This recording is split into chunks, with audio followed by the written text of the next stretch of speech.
প্রত্যেক প্রবাসীকে যারা Bangladeshi passport use করবেন অথবা বাংলাদেশের নো ভিসা স্ট্যাটাস নেবেন, তাদের প্রত্যেককেই এই পাসপোর্টের মেয়াদকালে প্রতি বছর একটি নির্দিষ্ট পরিমাণ টাকা বৈধ চ্যানেলে বাংলাদেশে প্রেরণ করতে হবে। যদি তিনি বৈধ চ্যানেলে বাংলাদেশে প্রেরণ করেন, সরকারি সিস্টেমে প্রেরণ করেন, তাহলে তার পাসপোর্টটি নবায়ন হবে, তার নো ভিসাটি নবায়ন হবে।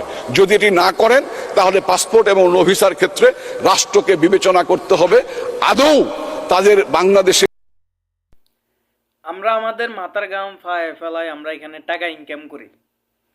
আমরা আমাদের টাকা কি বিকাশে পাঠাবো না হুন্ডিতে পাঠাবো না আমাদের হোগাসিপের ধরে রাখবো, এটা আমাদের ব্যক্তিগত ব্যাপার। এটাতে আপনার কি?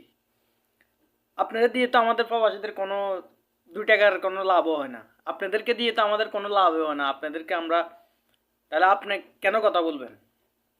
আর আমরা যখন মেডিকেল করতে যাই, একটা প্রবাসী যখন 3-4 লাখ টাকা, আমি আমার বাপের টাকা দিয়ে প্রবাসে আসছি, আমি আমার টাকা আমি যেভাবে পারি আমি এভাবে পাঠাবো, এটা আমার ব্যক্তিগত ব্যাপার। আর আমরা যখন মেডিকেল করতে যাই, তখন আমরা যখন 3,000-4,000 টাকা দিয়ে মেডিকেল করে দিই, তখন আমাদের এটা আনফিট হয়ে যায়। পরবর্তীতে আমাদের 25,000-30,000 টাকা দিয়ে যখন আমরা মেডিকেল করি, তখন আমরা ফিট হই।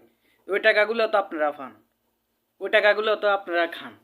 এখন আপনারা এখন আমাদের ভিসা প্রসেসিং করবেন না, আমাদের পাসপোর্ট রিনিউ করবেন না, করিয়েন না। আপনাদেরকে দিয়ে তো আমাদের কোনো নাই, তাহলে আপনাদের কথা আমরা কেন শুনবো? আমাদের টাকা, আমার কথা হচ্ছে আমাদের টাকা আমরা যেভাবে পারি এইভাবে ফাটাবো, তাতে আপনাদের কোনো মাথা গামানি নাই এবং আপনাদের কোনো মাথা ব্যথা নাই।